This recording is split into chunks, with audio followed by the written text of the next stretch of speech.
What is going on, Crisis Actors? I hope you guys are all having a fantastic Friday today. It is episode 1090 of Pop Culture Crisis. My name is Brett. I am here once again with my co-host. Introduce yourself, please.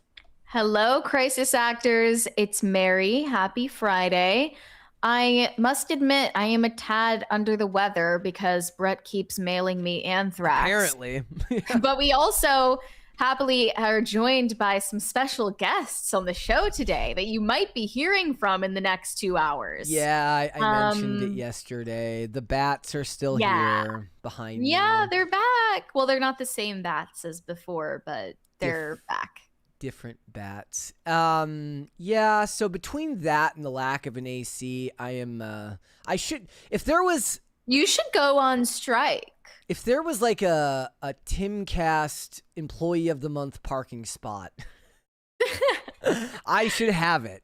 It's surprisingly not that easy to park there, but... No, it's even worse right now because everybody's out of town, so everybody's car is parked here right now. Like, it's actually way busier than normal. Like, I see. My spot directly in front, which I normally get because I get here pretty early, taken.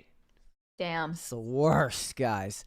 So say hello to the bats. Maybe I'll give them a name. I guess, this could be the beginning of my Batman arc. If ever that was to happen, I suppose it should happen now. But hit the like button on this episode. Subscribe to the channel if you're new here and you have not subscribed here yet already. Please and thank you. Remember to share the episodes out with everybody in your life that you like and the ones in your life that you don't like. The more people that you share our show with, the faster our channel can grow. So thank you guys so much for that. What are we getting into today? Well, we've talked about quite a few things this week related to the Odyssey, a little bit related to Moana, and we've got more of that to get into today. We are going to talk about the fact that Moana looks like it is going to crash and burn at the box office, at least compared to the hefty budget that it cost to make this movie. It doesn't have the strongest opening weekend projections going right now, so we'll get into that. We're also going to continue talking about the Odyssey because Christopher Nolan, he's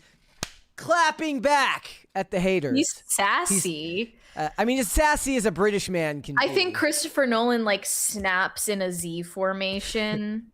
No, I would pay money to see him go, watch the movie. Like, if he clapped at the end of every word, because you are irrelevant. Yeah, like if Katanji... If you don't think that Lupita Nyong'o is the most beautiful woman in the world, you are irrelevant. Like, my guess is that if Ketanji Brown Jackson can write, internet speak in Supreme Court drafts, then, Christopher Nolan can snap back, at all the haters. I'm Christopher Nolan and I understood the assignment. Okay. Yes. Clock it. I hope he says clock it in his spare time. We're going to talk about his response. I don't think it was the worst response in the world. I do think that there is a part that's fundamentally incorrect about what he said, but it definitely wasn't the worst statement ever. He seemed pretty measured in his response. I have to interject because we have a couple of $20 super chats here. Shane H. Wilder said, happy Friday, Brett and Mary. Anyone watching the final season of The Bear that just dropped? I fell off after the slog that was the episode with no dialogue burnt me out, but kind of want to go back and see how the series ends. I do too, but I agree with you on the episode without dialogue. It was just far too pretentious. I remember you telling me about that. You're like, what? Who got the director and the writers got up their own ass, and they really did. It was one of the worst examples of that. We're the writers of a hit show on HBO, so we're just going to make this into our fart sniffing competition. But man, I might, for the sake of completing the show, watch the last season. I'm not really sure yet. You should. We have another 20 from Weary Traveler with some interesting emojis here. It just says Brett and Mary. Heart emoji, and then water emoji, and then frown. I'm guessing it's because of the heat, because of the AC. I don't know. It seemed vaguely suggestive to me. I could be wrong. I am gonna take the position that they would never do such a thing here. That was purely because of the hot weather. So we'll give you a charitable read then. Yes, but you're on thin ice now. I'll be watching. So we are going to talk about Moana. We are going to talk about the Odyssey. We're also going to talk about racism. It's exploded at the World Cup. Apparently, according to like the Worldwide Foundation of Racism, who tracks every single racist thing that's ever happened on the history of the internet, racism has exploded all over the web because of what's going on at the World Cup. To which I was like, how do you know? Like, it's the internet. Like, how, like, what, you have to have like a solid number of how many racist interactions exist all over the internet to prove that somehow more are existing because of this event. Am I wrong in that? That sounds crazy. There are countless people whose job exists to study racism on social media. So those are the people reporting on it. Basically, it is a real phenomenon. People are using the World Cup as a proxy battle between the nations, specifically the West versus the global South, and also their own nations. I think there's nothing wrong with some playful racism. There is a healthy amount of that to go around, and kind of killing the buzz, but I maybe saw some posts that took it a little too far. Yeah. Like, if you are one of those people who calls it sports ball and finds it weird when people who support different state teams suddenly are all on board because there's a racial element to the team you're supporting, you're a weirdo. Well, they're not even calling it sports ball anymore. They're calling it goy ball. This is where we're at in the Big 26. You can't have anything nice. Sorry. Well, no, you're not allowed to like everything because liking stuff is a Jewish conspiracy to stop you from overtaking the government. Right. It's you're just a member of the Goyim who likes football because we were coming up with like goy double entendres for the whole like slate of topics today. So like Goyana instead of Moana. The Odyssey. The Odyssey, I guess. Yeah, that kind of works. And legally goy cup, goy blonde. It's just the jokes write themselves at this point. It's a thing where we'll get into all of it. Remember, if you like sports ball or movies, you're just a sheep. So yeah, we'll talk about it. Are you ready to go? I'm not ready to go because I actually have to get a tissue and blow my nose. Okay, well, I'll just sit here awkwardly. From this, I guess you could just sit there. I'll sit here awkwardly and talk to the chat. That's perfectly fine with me to sit here awkwardly and talk about the chat. Yeah, there's a couple of other topics that we are going to get into today. We're going to talk about whether it was the CIA and the defunding of USAID that ended up destroying rap music, as it seems to have disappeared from the top of the Billboard charts, despite the fact that Drake just debuted 3 albums at like number 1, 2, and 3. But it was a joke that was getting circled around because Lizzo, debuted a new album and it sold like 4 copies. So people were saying like it must have been the CIA and USAID that were funding all of it. So we'll get into that. We are also going to talk about how they wokeified Legally Blonde's new television spinoff. I mean, honestly, I know that woke is just such I don't know. We make fun of the word woke, but like some things are woke. And I'm sorry, but when there is a character in a TV show constantly talking about having 2 dads, that's woke. Like, they did make it woke. And I mean, it's not really a movie that I remember that fondly, but it's definitely a classic, and they did their best to modernize it. So that came with a lot of shoehorned wokeness. So we've got that. We got some other stuff. If you're ready to go now, we can. Yes, I am ready now. All right, then here we go. 3, 2, 1. Let's. So this may be a bright spot when we look back at the box office of 2026. To my surprise, it looks like the box office returns for Moana will look grim for Disney.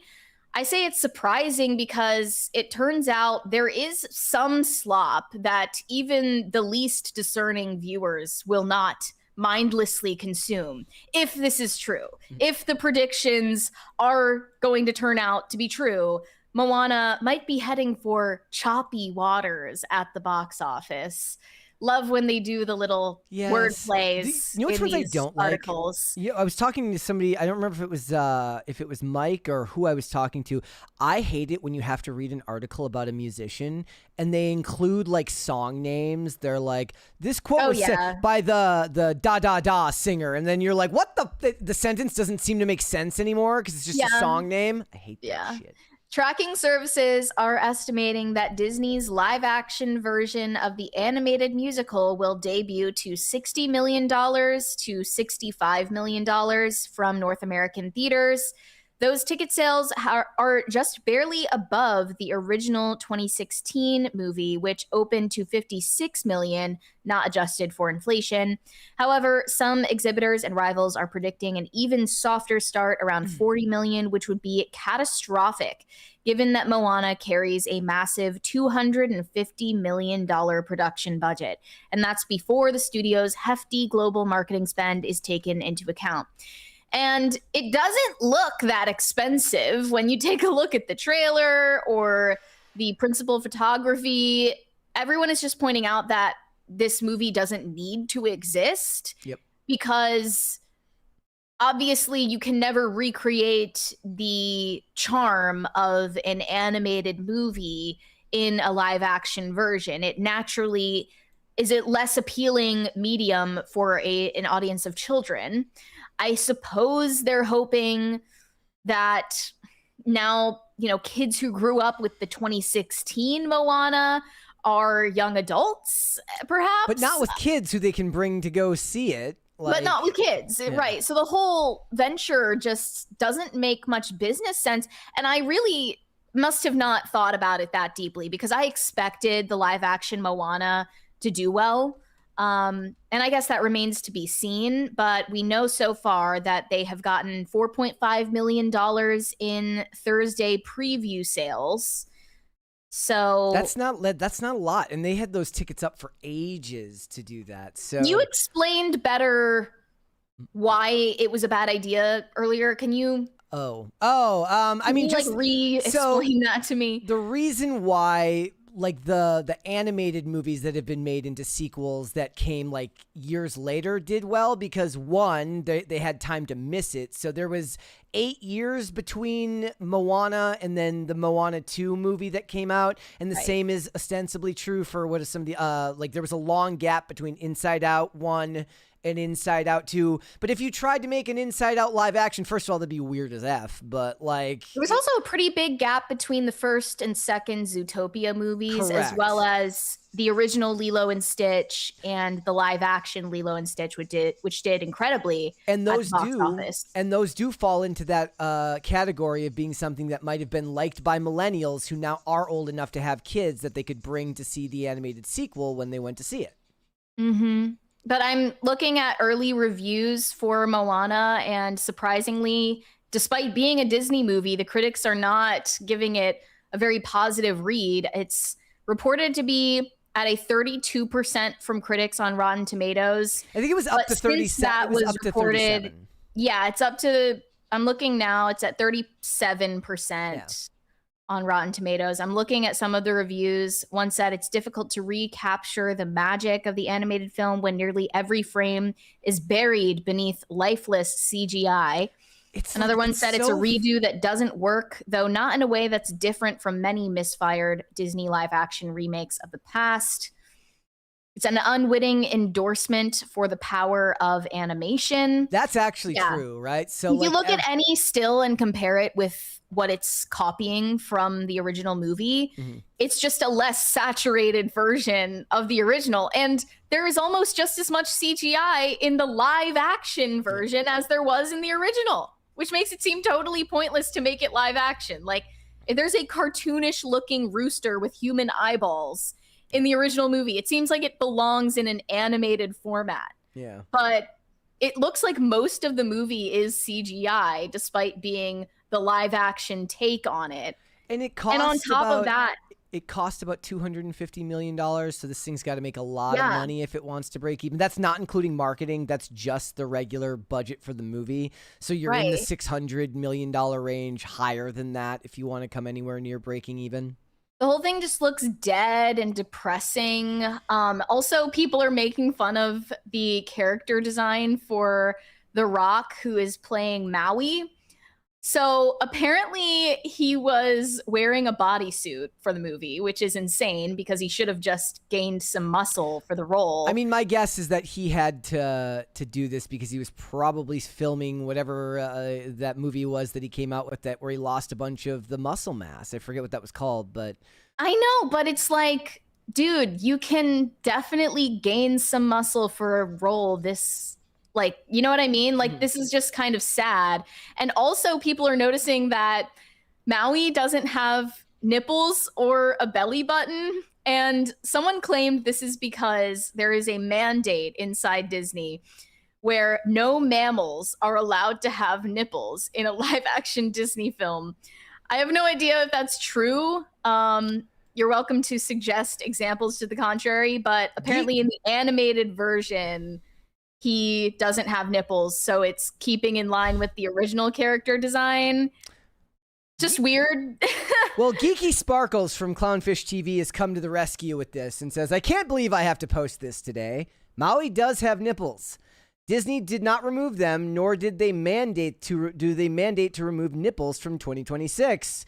It says the great nipple debate is over, and she pointed to them here. Apparently, they are there. They're very hard faint to see, though. Yes. Yeah, because of the tattoos. But I did find a still from the animated version where you can see Maui's belly button, and it's a rectangle.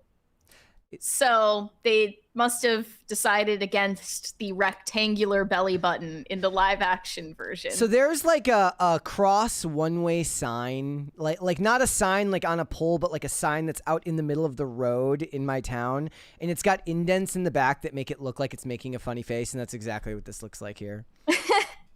And this reviewer, Owen Gleiberman at Variety, spoke very highly of the live action remake.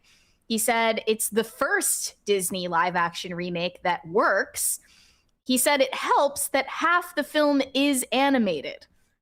I don't see how that's an endorsement of making a live action remake. No, if anything, it's an indictment on the choice to do it at all. It says Moana is a Disney live action remake that escapes the Disney live action remake blues. It soars above them. It's the best of these movies I've seen. And he says he doesn't count Kenneth Branagh's Cinderella because he didn't think that was truly a remake of the 1950 Disney cartoon. Well, neither would the live action Snow White be a true remake of the animated Snow White. So that seems like a technicality. I liked the 2015 Cinderella with Lily James. I thought it was well done. And I think maybe the only live action remake I've actually thought could be appreciated for what it was. Yeah. Divorced from the source material. But it's been a while since I've seen it. He said, we aren't talking about a very high bar, and it's a rather odd bar since this is an entire genre in which the definition of the genre is that it's completely and totally unnecessary. These movies add nothing except to Disney's revenue. In nearly every case, they subtract. They have all had qualities in common. Earthbound, clunky, watchable. They make you long for the original. You could say they're existentially mediocre. But in the case of Moana, for maybe the first time, if you told me that a child who had never seen the animated version was going to see the remake, I'd say all good, because the new Moana delivers Moana, the beauty, comic personality, and fairy tale enchantment. Is this the same reviewer you said who shat on Supergirl? Yeah, I'd have to double check, but yeah, people were not too fond of that. Interesting. Yeah. I doubt that this is an accurate read on the movie, though. I don't think this is going to be received well. It would be crazy if it would actually make more sense if like we didn't live in the streaming age, and really the whole point was like every time we make a live action adaptation, our DVD sales for the animated version skyrocket again. Kind of like how they used to remove movies from, they would remove them from circulation to artificially boost desire for the product and then do re-releases. Like they're like, oh, how can we remind people that they love the original of this movie? I know, we'll make a really crappy live action that makes them think, oh goodness, I should go pick that up on DVD. Just in case. I just saw that they're doing a theatrical re-release of all of the Hunger Games movies. Yeah, I saw that. This year? Or is it next year? I think it's this year. And isn't there like another Hunger Games movie coming out very soon? Yeah. What was that one? Sunrise on the Reaping or something? Yeah. So they're just using the old movies to drum up hype for the new movies. I mean, maybe they're doing it to celebrate the fact that Jennifer Lawrence was the first ever female action star. Yeah, that's an incredible moment for women everywhere. She's a trailblazer. We'll know more about this movie in the second weekend. It'll be interesting to see how it does at the box office. I'd be interested to know what your thoughts are on how you think the box office is going to go for the Odyssey. You got any predictions? I think the Odyssey is almost guaranteed to be a box office success. But Christopher Nolan doesn't seem as confident. Christopher Nolan is currently trying and failing to seem unbothered by all of the backlash to the Odyssey that's taking place on social media. He recently took the opportunity to clap back at the online haters and the critics in a recent interview with The Telegraph. Here's what he said. These conversations that happen before people see the film, they're always irrelevant because no one having them knows what the film actually is yet. And I think this just comes off as kind of petty and bitchy. Maybe you had a different read on it. I think that he's overcompensating, and I don't think you would release principal photography and market the movie if you didn't care about getting some goodwill from the audience before the movie is out. It just comes off as a little bit try hard, tough guy energy from him. It would depend on what his definition of irrelevant is, I suppose. And his premise is false too, because people have an issue with the entire concept of what you've created. It has nothing to do with whether the movie is good or not. There are people out there who don't care, right? The normies don't care. Someone like me who never read the Odyssey and doesn't care about race swaps doesn't care. But the people that do care aren't judging your movie based on whether they think that what you created was made competently.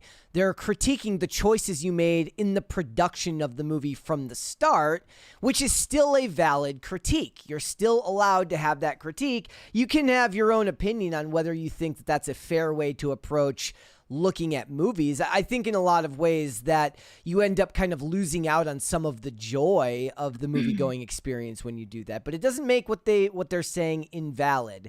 And to dismiss their critiques is, unfortunately for him, he's kind of caught between a rock and a hard place. If he acquiesces, he's automatically signaling to people that he doesn't have faith in what he's created, right?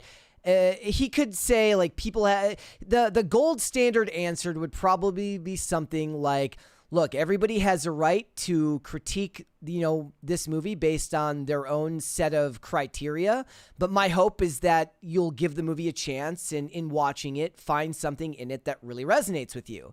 But when you're fed that question by a journalist, you're not going to be able to come up with an answer like that. And that's coming from someone like me who's a consumer and not a creator. It takes a lot of ego to create something at the scale that he creates. You're not liable to have a lot of humility. Even if it's a good thing to be humble, it's very, very hard to imagine somebody who gets handed $250 million to make a movie, then create something that they're going to be a humble person, I guess. Well, he admits that he doesn't use email and doesn't have a smartphone. So the only way he is hearing any of the backlash is either through it being relayed to him by his own team on like Xerox copies, and who knows if from the interviewers themselves. And who knows if those people are relaying honest critique of his casting choices, or if they're straw manning the argument and just sharing with him the really, really awful opinions from people who still think that Elliot Page is playing Achilles, and thus he can dismiss it because they're not even informed about what is going on, right?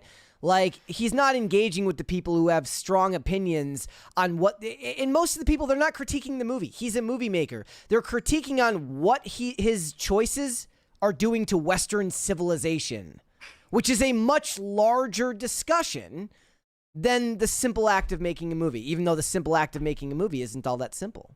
They do mention in this one bit in the Telegraph that having no smartphone means he's never tempted to hop online and debunk rumors, spar with haters, or respond to gossip, which I could be reading into it a little too much, but it feels like some subtle shade being thrown in the way of James Gunn, who is known for getting a little too involved in online back and forth and getting scrappy with people who are critical of his work. There is a happy medium, I think, in between those two extremes of being like chronically online in the James Gunn way and being totally in an echo chamber in the Christopher Nolan way. But there's no way of going back on his choices now. Yeah, and I always wonder, what good does doubt do him now? It doesn't really do him any good. Like, it doesn't help him in any way, shape, or form. Now, there would be something to say that if this movie was to crash and burn, which is we're yet to know, I still think this movie's going to do really well. If I had to guess, it'll underperform perhaps a little bit in America and do well overseas, where the culture war is not as prevalent as it is here in America. Perhaps. I don't know. But the point is, now if the movie bombs, which I don't think it will, and then after the fact he says, look, we made some decisions in the version of the Odyssey that we chose to adapt. We made some decisions in casting that people thought was a bit abnormal. We did some things that we thought would really, really work for our adaptation, and it seems like it didn't resonate with people. You know, we'll see what happens going forward, but I don't know if that's ever going to happen. I don't think he's ever going to say something like that. Well, I wasn't willing to pay for access to the full article, but I did find this excerpt where they said that Nolan was not taken aback by the backlash, and he claimed it comes with the territory. And that's when he said that the conversation is irrelevant before the film comes out. He said he was aware from day one that the Odyssey was exactly the sort of project liable to stir up commentary in good faith and bad, and about how it should be properly handled. But remember, I spent 10 years of my life dealing with Batman. When I came on to Batman Begins, writers and artists had been working on this beloved character for almost 65 years, and a lot of freighted thoughts about it.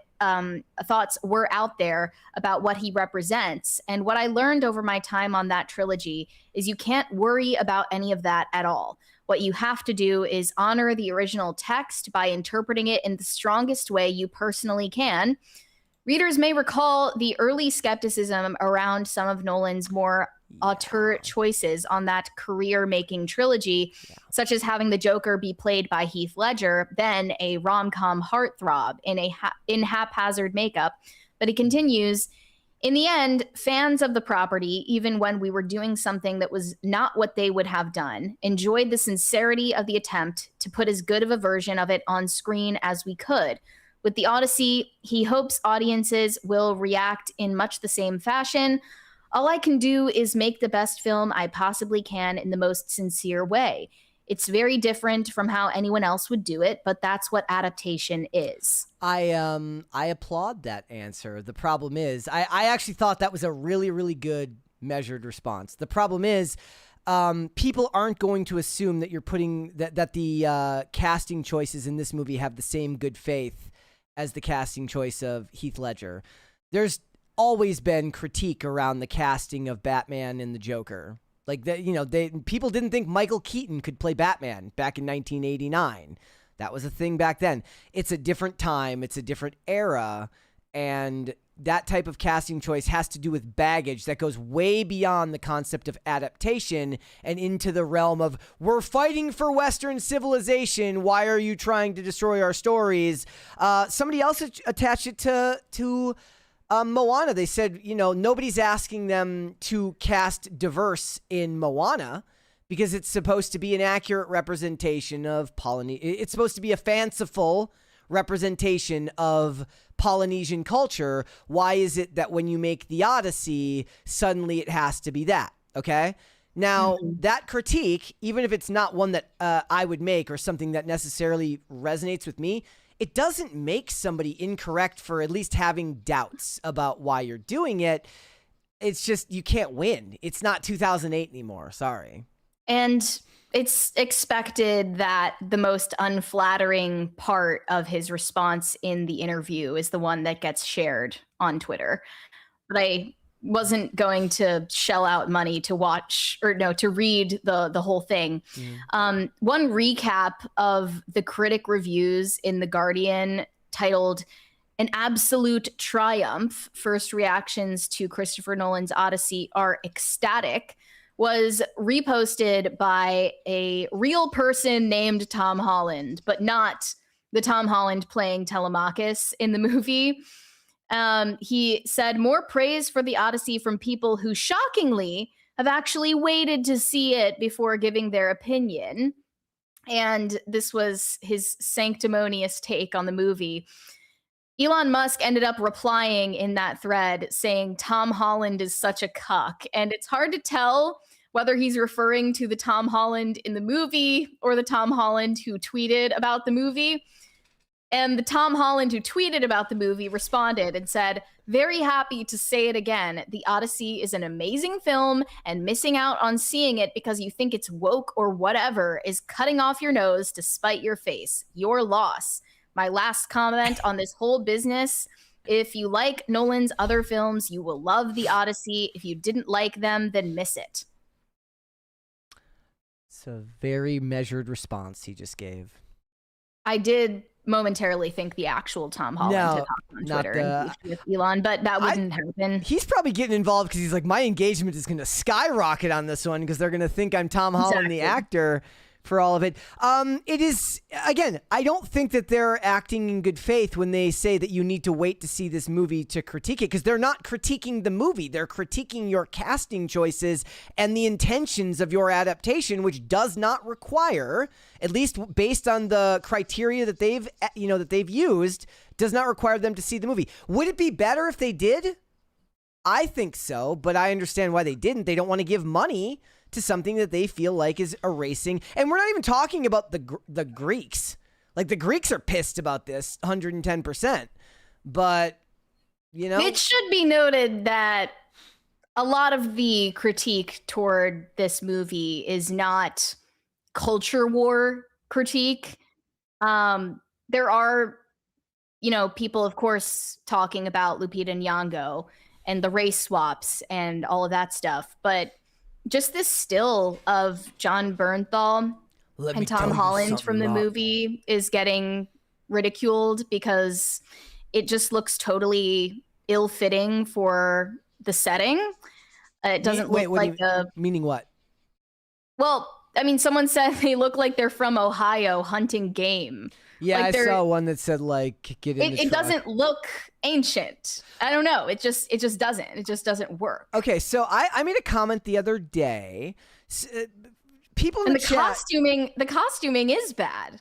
From this still, at least. So what you'll notice most likely is in cases like this, for most people, this will not bother them once the movie is lit and color graded and set.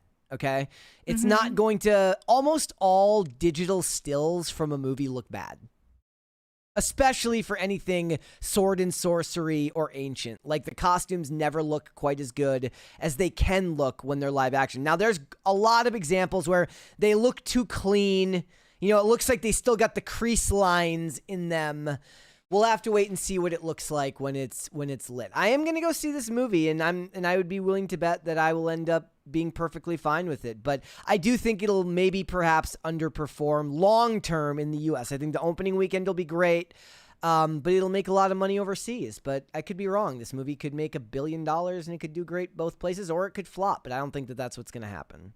We'll still have a week to wait before finding out. And it's going to run into a Spider-Man shaped like wall eventually. Ironically enough, both making Tom Holland and Zendaya a bunch of money. And John Bernthal. And John, he's in, so all three of them he's in it too? Yes, he's in Spider. They're all three are going to be in both of those movies. There's probably more than I'm not remembering. Maybe Matt Damon will show up.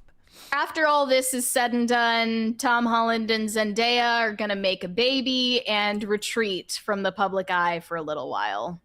Perhaps. We will have to wait and see. I do agree, Robert Dalera. It does look a little bit Robin Hood to me. Yeah, like, people were commenting Robin Hood and like some Catholic friar. Like, what is this? Yeah. All right, let's move on. What would you like to see, the cringe or the cute? Let's start with the cute today. Okay. Switch it up. All right, this one is from Mike, who, he's always wrong when he leaves comments, but he's got a very cute puppy here. Says, I heard you need pet pics. Here you go. It's Leica is always happy to displace a feline from the cute of the day. She is a very good girl who really wants anyone to just throw a ball all the time, even at 3 a.m. when she's not snoring like a 300-pound dude. That's a very happy dog. It is. It's very happy. Wow.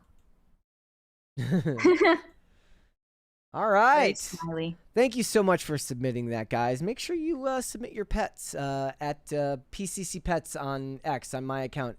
Tag me at Brett Dasovic and then use the hashtag PCC Pets. I will get them featured on there.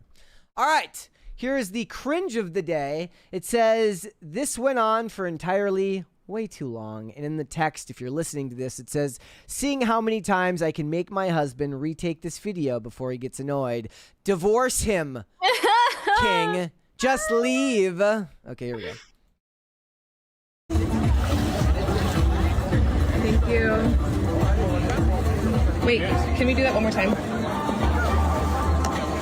Hold on, my hand wasn't right.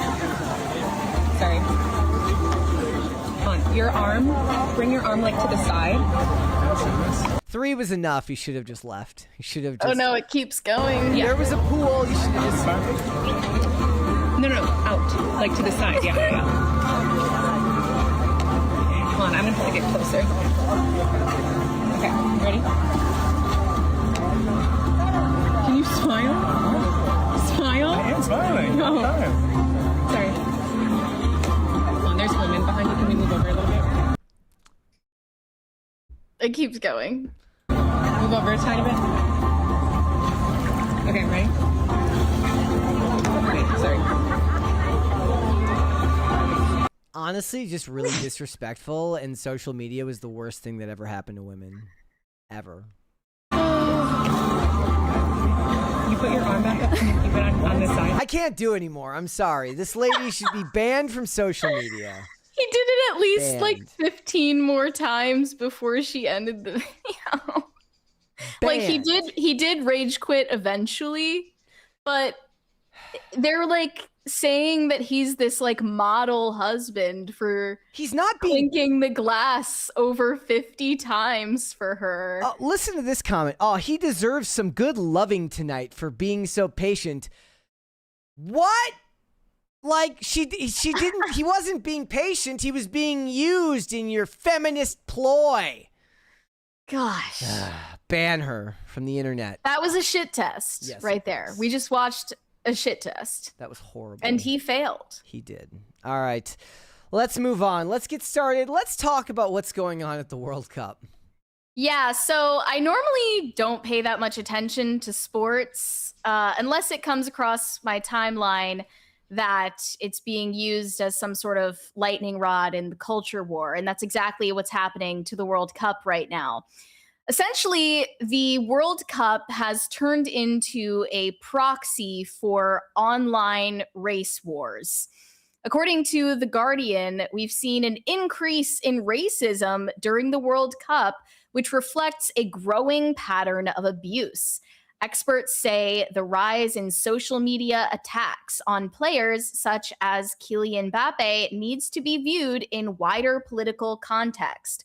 So since they mentioned that example, Kylian Mbappe is one of the French football players who was recently attacked online by a senator from Paraguay named Celeste Amarilla.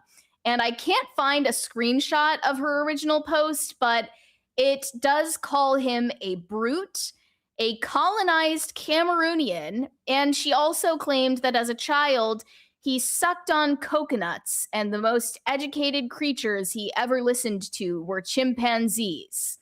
So then she claimed that her social media was hacked. There's no evidence that that's the case. Then she just came out and admitted that it was her, and that she deleted it because it was racist, but also refused to apologize. That's just at the same time. It was very weird. The way that she responded to the backlash.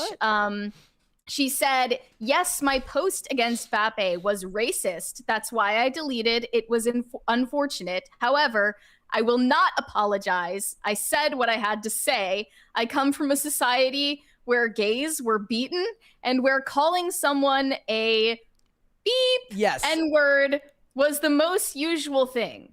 I come from that generation, so now I'm trying to build a different Celeste Amarilla that's capable of coexisting with others. Have patience. I'm trying." She just crazy. Oh man. So that's just one of many, many examples of racist posts online regarding World Cup players. They say, as players in the World Cup shore up their tactics and hone their teamwork skills ahead of the quarterfinals, a chorus of voices have warned that the rise of divisive political rhetoric is translating into an intensifying challenge for players on the pitch, a surge in racism. According to the CEO of Kick It Out, a UK-based organization that seeks to tackle discrimination in football, there is a huge issue. The political climate that we're facing is clearly finding its way into football, and it's making a huge difference in the levels of abuse we're seeing. People are certainly being emboldened now more than ever. The abuse is heightened by the fact that social media firms, for the most part, remain unaccountable for ensuring that their platforms are free from discrimination. What should be a moment of celebration is clearly being marred by the abuse that's happening online, but also in stadiums. Among the first to sound the alarm during the tournament was the Global Players Union FIFPro.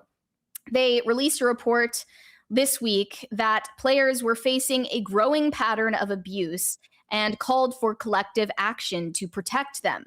Quote, "In recent weeks, players have faced abuse online and in person, much of it racist and discriminatory. There has been intimidation and hostility beyond the pitch. These incidents are not isolated. They point to a systemic pattern that cannot remain an accepted part of football or society." And of course, they found a way to blame the Trump administration for this later in the article. They point out that the president of FIFA has been cozying up to the Trump administration in order to market the tournament that's taking place in the United States. They said the Human Rights Watch activist Van Sturkenberg drew a direct link between coded forms of racism and overt discrimination that was now making headlines. These subtle forms of racism create a context in which other explicit forms of racism become more possible. Under the watch of an administration that had long embraced xenophobic language while carrying out unprecedented immigration crackdowns.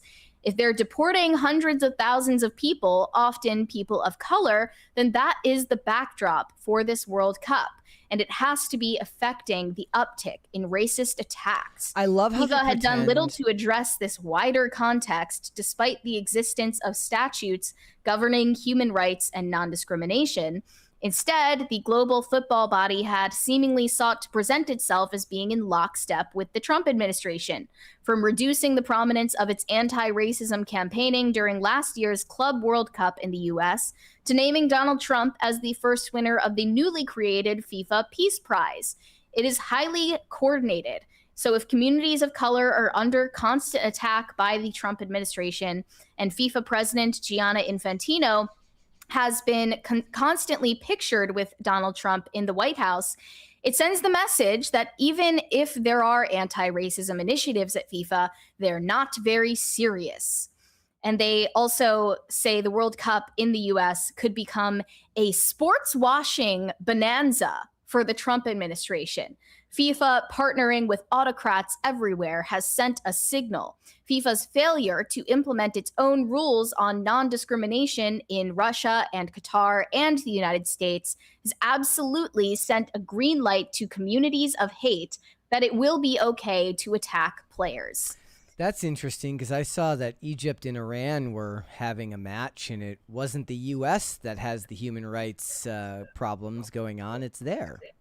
Well, it's not totally unfounded to say that there are racist posts about World Cup players and fans online. 100%. I've actually found a lot of it as we were researching for this topic today. And people are definitely framing the World Cup tournament as a proxy battle between Western civilization and the global South. Currently, the remaining teams are all they include France, Norway, England, Spain, Belgium, Argentina, and Switzerland. Specifically, the match between France and Morocco, and the one between Argentina and Egypt. Okay. Those two were framed as civilizational battles between the humanitarian West and the archaic East. How do you feel about it? I think there is definitely some room for like playful chauvinism and racism. I think that they're probably overstating the risks. And they're definitely using this as a way to place pressure on social media platforms to censor people for making jokes. Yeah. So overall, like, I think we all share a permissive attitude towards these posts. But at the same time, you had some thoughts on it that it kind of destroys the fun of the sport. I mean, but they don't care about conversations. They don't overshadow. They don't care about the sport. Yeah, and they admit that, a lot of these people. One of them said, I couldn't care less about goy ball usually, but this World Cup really highlighted white excellence in the form of Erling Haaland. And they're referring to this Norwegian player. He said, I see it as a big net positive to the discourse because it's forcing people to acknowledge how much blood and diet both matter. Wait, how much what? Blood and diet. I guess he's referring to someone's genetics. They're talking about this Norwegian player who is blonde-haired and blue-eyed and pale. And another post from Garbage Human compared Erling Haaland with the silhouette of a black player who I can't identify. And it was then labeled by X's community guidelines as hateful conduct, so you weren't allowed to repost it. Mm-hmm. Do you have that screenshot available? And he was like, why was this labeled as hateful conduct? I have no idea. Gee, I wonder.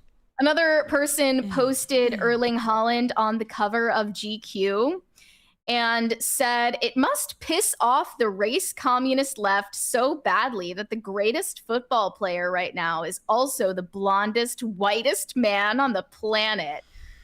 And do you have that photo? He actually, despite having very light features, doesn't look like your typical white guy. A lot of people actually thought that he was part black when they first saw this image. Okay. But I haven't found any evidence to the contrary. But, you know, the US has already been booted. So people are now pouring all of their emotional investment into the remaining teams, which are all European. Yeah. Or at least descended from Europeans for the most part. Yeah. But this one player, Kylian Mbappe, I don't know if I pronounced that correctly. He's on the French team and happens to be black. So he's gotten a lot of racist comments online as well. So it doesn't necessarily mark you safe if you're on one of the European tems. Yep. It's all so tiresome. It really is. Like, you had a lot more to say off air, Brett. It's the same conversation that happens when people talk about sports ball, which is like the idea that it's okay to support your team because it's in the nature of the sport, right? But these people don't care about the sport. People who say sports ball find it weird that you support a bunch of people just because they live in your neighborhood or because they live in your state, right? I got rid of the echo in my ear. I had an echo in my ear there. Here, it's just being used as some type of like weird add-on where they're like, oh, I'm good because this person who also looks like me is good at a sport. What the fuck does that even mean? Well, I think that there's definitely a place for national pride and pride in your heritage. That's not what they're talking about here. They're not talking about national pride. They're talking about pride of their skin color, and it's got nothing to do. Yeah, I also think that it's got nothing to do with whether they win or not. It's literally just some type of weird what's proxy victory for them because they don't have anything going on in their lives. Well, honestly, I think that a lot of the reaction to this from activist groups and the media is overblown because of the fact that the remaining teams are European. Yeah. And they don't want white people to feel proud of where they come from or what they look like. The exact opposite, actually.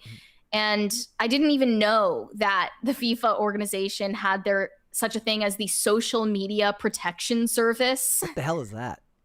But yeah, the FIFA Social Media Protection Service posted a report on the 1st of July identifying 89,000 abusive posts during the FIFA World Cup. And they say over 1 in 10 are racially motivated. They went through this whole report of 1,000 accounts that have been identified for further investigation, while 181,000 hateful comments have been hidden as part of a moderation effort. Racial abuse in all forms rises to represent 11% of detected online abuse and includes the most offensive material.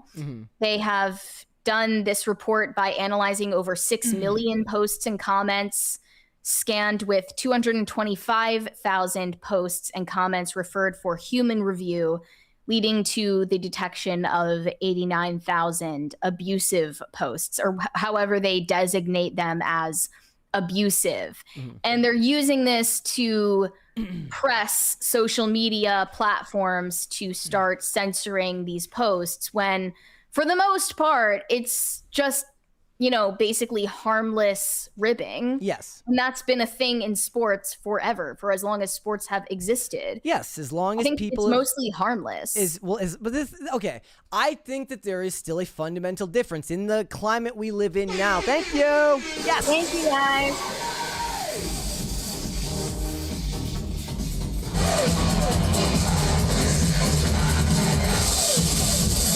Okay. All right.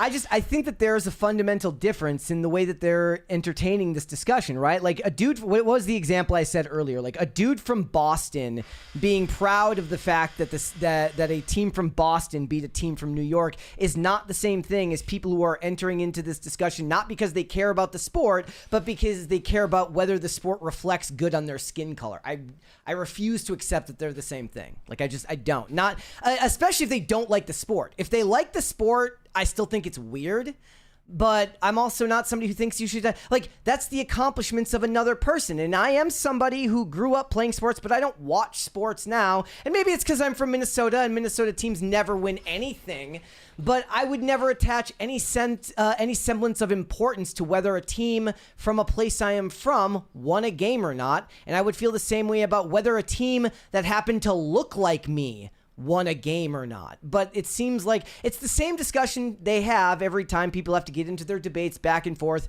about who invented everything. I'm like, okay, sure, fine, you're right, but you didn't invent it, so shut the fuck up, okay? Like, I get it. I get the point is they're fighting with people around online who are being just as virulently toxic as they are in the race discourse. But when it comes down to it, you yourself are not the one who invented any of that, so it doesn't really, I don't care. Since you brought up who invented everything, I was just curious about who did invent everything? Soccer. So this is the answer that I found. Soccer or football, whatever you choose to call it, was not invented by a single person, but was codified in England in 1863 by the Football Association, a group of 11 London clubs and schools. Ebenezer Cobb Morley is widely credited as the father of football for drafting the first standardized laws of the game during his pivotal meeting, which separated soccer from rugby football. While modern soccer has roots in ancient ball games like Chinese kuju, dating back to the Han Dynasty, and medieval English mob football, the 1863 rules formalized the sport as it is played globally today. So it is technically English in origin. But I think that, well, you are the individualist of this podcast. You're the ruthless libertarian individualist between the two of us. I think that it's perfectly fine to feel pride in not only your nationality, but also your town, your community, your skin color, yes, and your culture. I think all of that is fine. And there is, of course, as we both recognize, a double standard in which white people are not allowed to feel or express any of those things. So that's why I think there's been such a massive overreaction to the online abuse and all of these pushes for censorship that are currently taking place. I played sports growing up my whole life, but did not necessarily see I don't care to watch sports as an adult, right? But I understand where that comes from. There is a human need to feel connection and support for your community and those in your area. And look, my dad worked for the Army Corps of Engineers, right? In Minnesota, where we lived, we were like at the edge of the state. So we're like right at the edge of Wisconsin. So there was actually people who worked in his office that were from Wisconsin, and they would have their playful banter back and forth because the Vikings and the Packers were rivals because they're from opposite states, right? I just find that to be a long way away from what it says about your race. It's not the same. No, it's not the same, but I think tribalism is just something inherent in human nature, and there's nothing you can do to eliminate it. And I don't think that is necessarily a noble cause. All right. In the chat, Sovereign Citizen says I'm lying. I don't know what I'm sharing an opinion. I don't know how I could be lying about that, but all right. No, these are Brett's real opinions. You just disagree with them. It's fine. All right. Disagree. Let's move on then. We've got more stuff to get into. Yes, rap music seems to be officially dead, and there are a lot of theories as to why this is happening. Some believe it is a top-down conspiracy by the government, or that the commercial success of rap music in the first place was a conspiracy on the part of the CIA. We'll get into that in a second, but in October last year, Billboard reported that there were 0 rap songs in the Billboard Hot 100's Top 40 chart for the first time since the year 1990. As one long-running hip-hop smash goes recurrent on the chart, the Hot 100's Top 40 does not boast a single rap song, ending a streak that has lasted for over 35 years. So I think that was referring to the song by Kendrick Lamar and SZA that had 13 weeks on the Hot 100 called Luther. They mentioned that there was a rule change in how they order the top 40 charts that year in 2025. It was decided that descending songs were deemed recurrent and then removed from the chart if they had exceeded certain durations on the chart while also falling below certain updated chart thresholds. Yeah, they make changes to this all the time. Yeah, and Drake is like all over the charts again now because he just released like 3 albums all at once.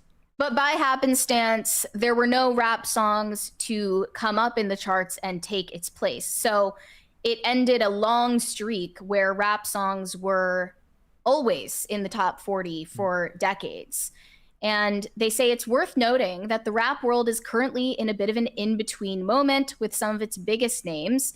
Drake, the biggest chart mainstay of the past 15 years, And the artist with the most Hot 100 hits of all time has not yet released his much anticipated Iceman album. That was, of course, back in October. While his 2024 foe, Kendrick Lamar, is finally somewhat dormant following an 18-month period of cultural and commercial domination. However, the last few months have not been totally without big rap releases. Both Cardi B and Big X The Plug, two of the rappers currently closest to the top 40, have released new albums since August 2025. And even without a new album, Drake has released a steady stream of new singles since announcing his album in July. And then this is further bolstered by a newer report about a decline in explicit lyrics in top charting music. So this report says that the explicit tag only accounts for 13% of Spotify's top 50 songs in 2026. And that is compared to 74% in 2018. The report says the explicit music tag was created in the mid-'80s following a series of congressional hearings led by Tipper Gore and the Parents Music Resource Center. By the early 90s, the music industry had agreed to label explicit material with the now iconic parental advisory sticker, which appeared on physical album covers before becoming a metadata flag in the digital age. At first, the label had the opposite effect, making it easier for teenagers to find the subversive music they were supposed to avoid. It's like the DARE program. Over the past 5 years, something strange has happened. Explicit music appears to be losing its grip on the mainstream. The percentage of explicit songs on Spotify's top 50 chart has fallen sharply from 74% in 2018 to 13% today, suggesting that nearly 40 years after the parental advisory label was introduced, popular music has finally been sanitized. Congratulations, Tipper Gore. The cleanification of mainstream music can be attributed to two mutually reinforcing trends: increased consumption of classic songs. Increasingly, listeners are using Spotify to revisit older radio-friendly hits like Fleetwood Mac's Dreams and Michael Jackson's Thriller. And two, declining popularity of hip-hop. Once a cultural behemoth, hip-hop is no longer the dominant force it was a decade ago, at least on Spotify. And somewhat related here is the legendary flop of Lizzo's career. She just put out her most recent album, Bitch, which of course is explicit in name. And it got only just above 2,600 sales. And she is kind of leaning into this image of being a Kia Asylum artist. But they say she's experiencing a new form of downward mobility, and she's not alone. Hip-hop media has an ongoing debate about why so few new rappers have broken through in recent years. Titans such as Drake and Kendrick Lamar have endured intense scrutiny about whether their reach has been inflated by bots and psyops. Last year, the streamer turned MC DDG publicized the fact that his new album only sold a few hundred copies, thereby drawing attention to his music. Even in the supposedly sales-agnostic indie world, latent performance anxiety has bubbled up. And Lizzo, being a rapper in part, is just another part of this ongoing trend where hip-hop and rap are losing relevance. And this commentator, Ben Swan, published a video last week talking about the theory that the CIA and USAID had a hand in funding the rap music industry, and that accounted for its success for decades. Sorry. That's okay. The sirens again. And now that USAID has been defunded, that correlates with the commercial decline of rap music. And he kind of gives us a masterclass in like how to make conspiracy videos, because he never commits to actually making that argument, but you'll see what I mean when we watch. USAID responsible for the rise and now decline of rap music. Because as soon as USAID gets defunded, no one listens to rap anymore. Billboard released this article that states no rap songs are in the Billboard Top 40 for the first time since 1990. This first happened in October of last year. It has recently happened again. It's now 2 cycles. No rap music in the top 40. First time in 35 years it's happened. And while correlation does not always equal causation, we know that. Here are a few interesting facts to note while looking at this particular correlation. Are you familiar with the artist Jackson Pollock? He's kind of the father of abstract modern art. Art that means nothing, right? It's squiggles and paint smears. Turns out the public didn't actually like Jackson Pollock's art as much as the CIA did. Because recently declassified CIA documents reveal, by the way, that's some of the horrible art for you, the CIA helped to fund, to purchase, and to heavily promote Jackson Pollock's art during the Cold War. Why would they do that? Well, it was a way to make America look more creative and free and culturally stronger than the Soviet Union. It wasn't just about paintings, though. It was part of a bigger plan to use art to influence how the rest of the world viewed the United States and how people within the United States viewed the United States. Remember this? After Limp Bizkit played Break Stuff at Woodstock in 1999, the crowd erupted into chaos. The theory claims that the music industry saw the mobilizing power of angry nu metal, particularly among young white men, can't have that happen, and responded by shifting its focus away from rock and toward hip-hop to drain that cultural energy. Did that happen? Okay, we don't know. Who knows? Might have happened, but we don't know.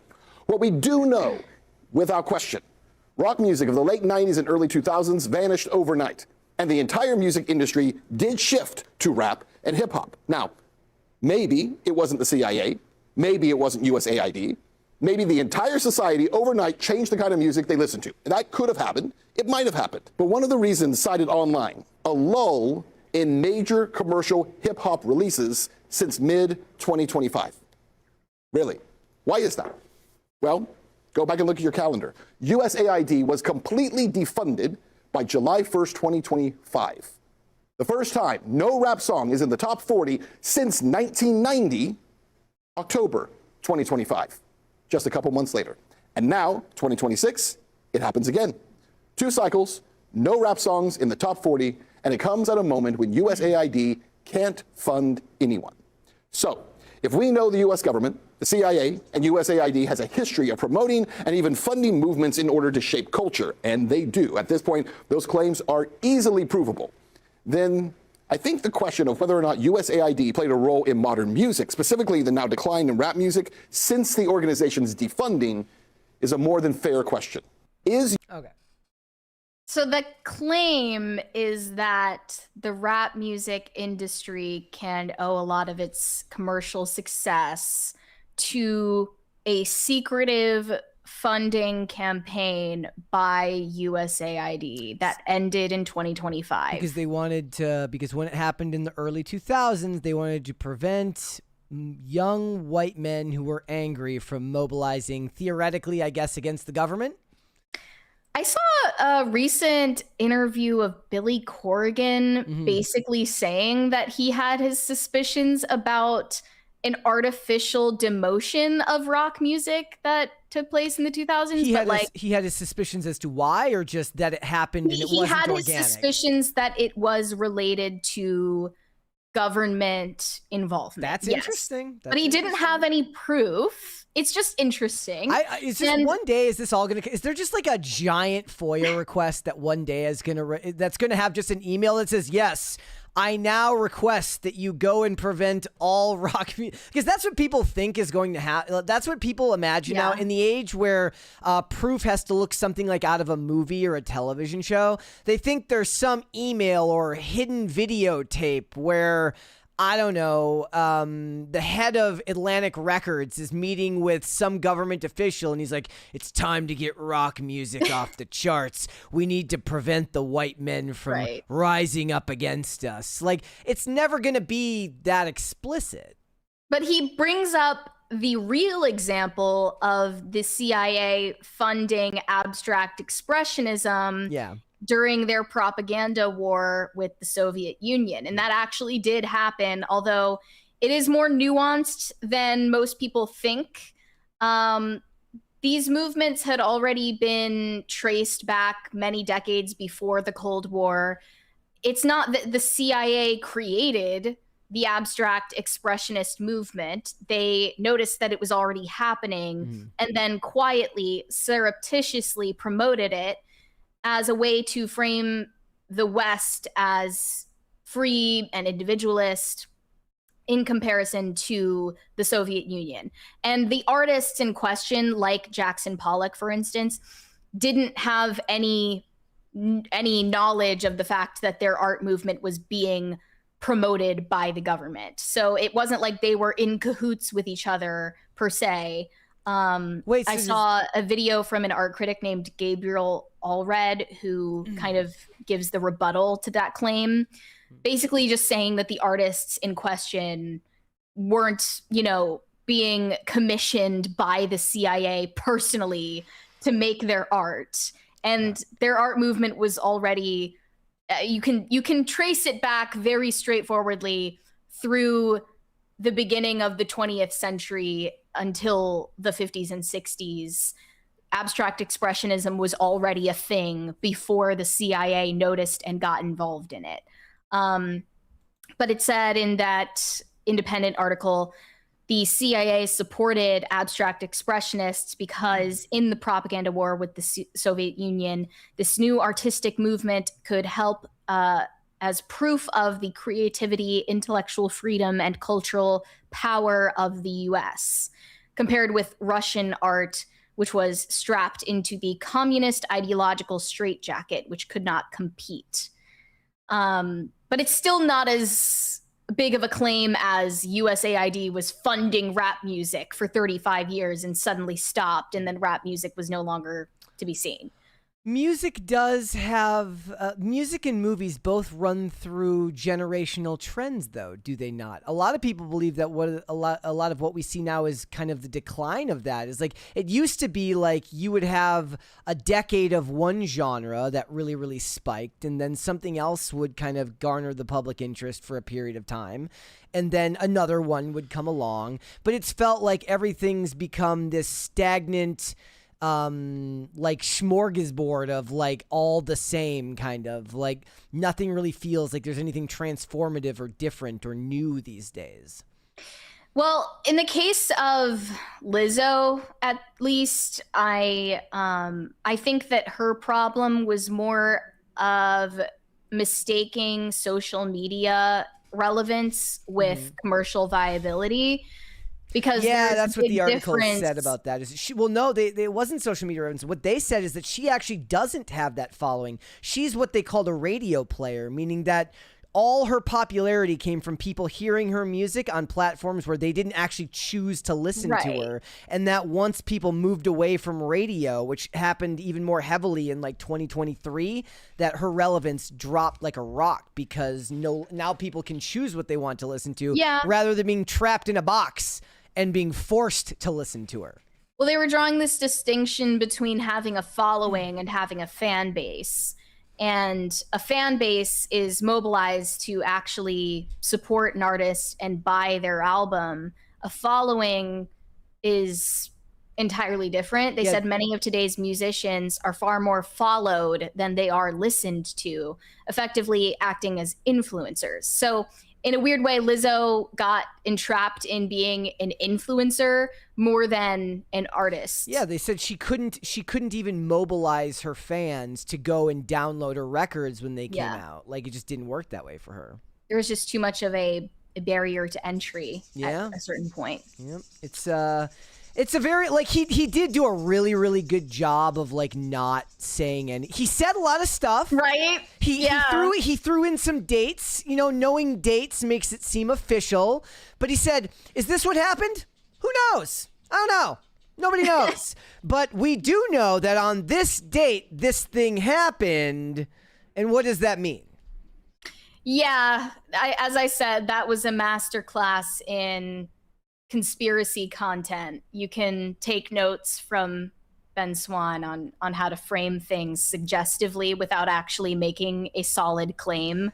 But it is interesting. It's just some food for thought, I guess. Imagine how, like, frustrating it would be to somebody who, like, really likes Jackson Pollock's work to watch something like that.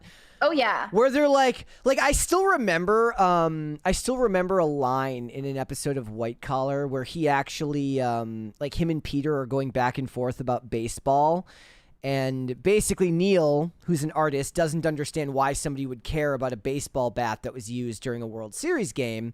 And Peter's like, oh, but a guy named Pollock can splash like paint on a canvas and it's worth millions of dollars. And he goes into this diatribe of what makes Pollock's work so impressive. Like, imagine you find out years later that it's actually just Stu at the CIA who decided that you were a fan of Jackson Pollock, and it was all created by a government. But also, they love that. People love the idea of surrendering everything to some government psyop where it's like, oh, it's because there was a grand plan afoot that this happened. Yeah, like claims that art and architecture looks the way it does these days, like brutalist architecture or abstract art is intended to demoralize us. When in reality, if you look at the history of these movements, people started making that kind of art, which is deeply unappealing to most people, because they were already demoralized by historical events, mainly the Great War. So it's definitely more nuanced than it seemed in that short video. I guess at one point I would have thought not necessarily brutalist architecture, but extremely pragmatic architecture would it be the product of the ruthless capitalist who wants his building not to look beautiful, but to serve a function. But you know, that's also true. The tech nerds, you know, back in Silicon Valley love to create weird offices. I guess that's not really the architecture as much as it is the furnishings, though. Sure. A lot of it has to do with the fact that architects learn their trade on computers now. Yeah. Yeah. So everything has been simplified for a lot of practical reasons, more so than ideological ones. All right, let's move on. Let's talk about Legally Blonde. Yeah. So when I first saw the announcement of a Legally Blonde spin-off series, I already had my hopes in the gutter for what they would come up with at Amazon. And my suspicions were largely correct. I did actually go ahead and watch the first season of Elle. And this is starring an up-and-coming actress named Lexi Minetry. I thought it was Mindtree. It's Minetry. She is 25 years old, playing the teenage version of Elle Woods in this prequel series to the events of Legally Blonde. Ironically, Reese Witherspoon was also 25, playing someone her own age in the original movie, but that's neither here nor there. She is the spitting image, according to some, of Reese Witherspoon back in the day. And although Reese Witherspoon's own daughter does look more like her than this actress, I think they did a good job in the casting. She was handpicked by Reese Witherspoon out of thousands of auditions, and it seemed like the perfect choice. I mostly watched the show, honestly, to look at the outfits, and that was pretty disappointing. I felt like they kind of TikTokified 90s fashion because, I mean, I know that she's a fictional character and nobody really dressed like her in the 90s, but nobody dressed like this in the 90s. It's just, this all looks like it was bought on Shein and Revolve. But that aside, I wanted to find out if they would inject an intersectional feminist ideology into this series. Because in the original Legally Blonde, you get the prime example of girl power feminism, which reigned supreme for, I would say, until like you got to the 2010s. That was just a sort of benign, under the radar version of feminism that people, for the most part, accepted, and it wasn't antagonistic toward the audience. It was easy to write off, and that it seemed more like this character is just a powerful female character, like just because she's girly and she likes the color pink and she likes fashion, but she also has a strong will, strong personality, has an intellect, and people underestimate her because of how she looks, and she proves them all wrong. Like that's the girl power bimboism that people remember so fondly from Legally Blonde. And I feel like this series really drained that out of the character. For instance, I mean, this is just the most obvious example of woke dialogue in the show. She ends up having a crush on this guy at her school who has 2 dads. And there is no discernible reason to give this character 2 dads other than an excuse to mention it constantly. So every time they're having a conversation in the show, he somehow finds a way to mention, my dad's this, my dad's that. Oh, my dad's can give us a ride. That's what my dad said about that. Like, he's just constantly mentioning it, and it feels like a very clumsy attempt to slide the wokeness under the door, but it's very in your face. There's also, a gay romance subplot between 2 other tertiary characters that I didn't really, I think, fit in the show and had nothing to do with the character of Elle. There's another point where she says, I'm a feminist, which means I support women's rights and women's wrongs, which feels like something you would only find on Instagram or TikTok, not an actual person alive in the 90s. Well, I mean, that's just the girl version of a guy being like equal rights and lefts. Right. It just sounds like a social media born catchphrase that takes you out of the setting. Feels very out of place. And the show was not helped in the slightest by its framing in articles before it came out. There were tons of these interviews with the star Lexi Minitry, and in one of them, it's titled, Elle's Lexi Minitry wants people to acknowledge their privilege. Before Legally Blonde's Elle Woods went to Harvard, she moved to Seattle and learned about activism, workers' rights, and accepting everybody for who they are. Lexi Minitry, who plays the iconic character in the prequel series, wants viewers to learn about their privilege as they watch the show. She said, all of us come from different backgrounds and different ethnicities and different points of privilege, points of income. But I think the biggest thing to remember is that we can all learn from each other. Unless you're a white man, then we have nothing to learn from you. Sorry, I added that point. And once you learn about other people, it's important to say, what can I do with that privilege? And how can I help the people around me?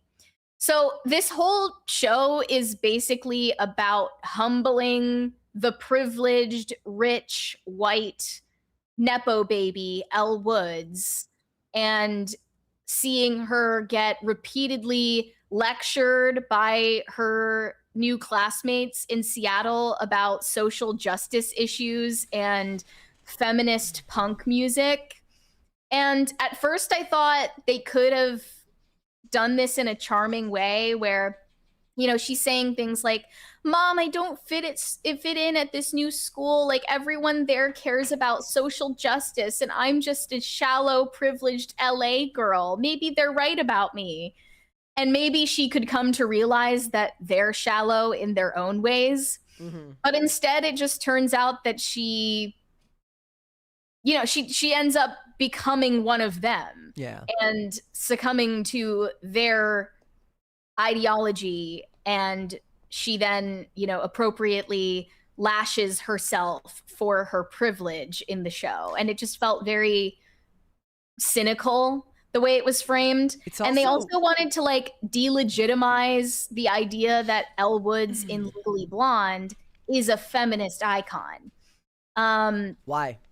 So in the New York Times, during their interview with the actress, they said that Elle Woods appeared as an accessorized, preternaturally confident sorority girl who battles blonde stereotypes and a rotten ex-boyfriend to propel herself to the top of her law school class. And this character has become a huge feminist icon. What, like it's hard, might as well be embroidered on the backpacks of every overachieving co-ed. And there are a lot of them in Elle's wake. Reese Witherspoon has said that women who now make up the majority of law school students routinely tell her they were inspired to attend law school after seeing the movie. Yep. But you see, Legally Blonde was made before we had intersectional third and fourth wave feminism. So I think the Amazon series was intended to correct for its deficits. When is the official start of third wave feminism? Mid 2010s, I would say. Probably early 2010s, more like. Okay. At least when it broke into the mainstream. What was it said it was a crappy ex-boyfriend, and what was the other part of it? Blonde stereotypes. Like, just none of that has anything to do with social issues, which is really all you need to know, is that it's not divisive. It's just, it's so stupid. But apparently representation does matter, according to several women who were interviewed about using Legally Blonde as their inspiration to get into the profession of the law.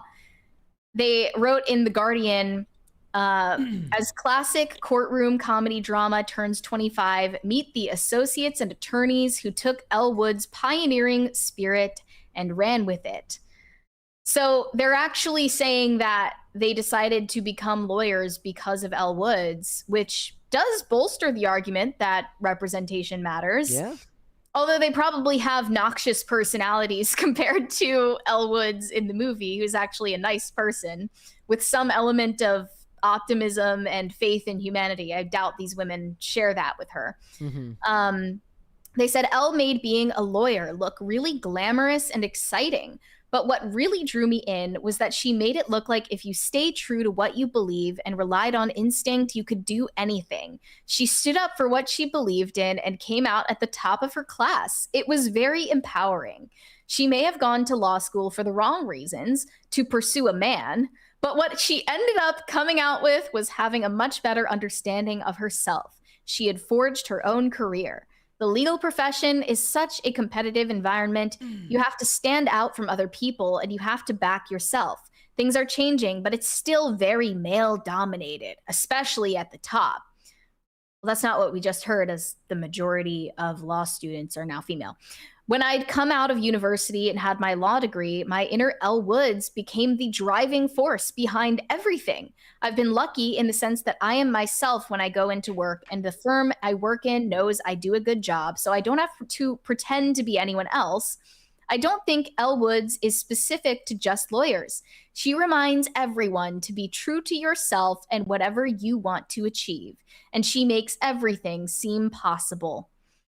One managing attorney mentioned in the article says that her husband encouraged her to pay for a billboard of herself wearing all pink.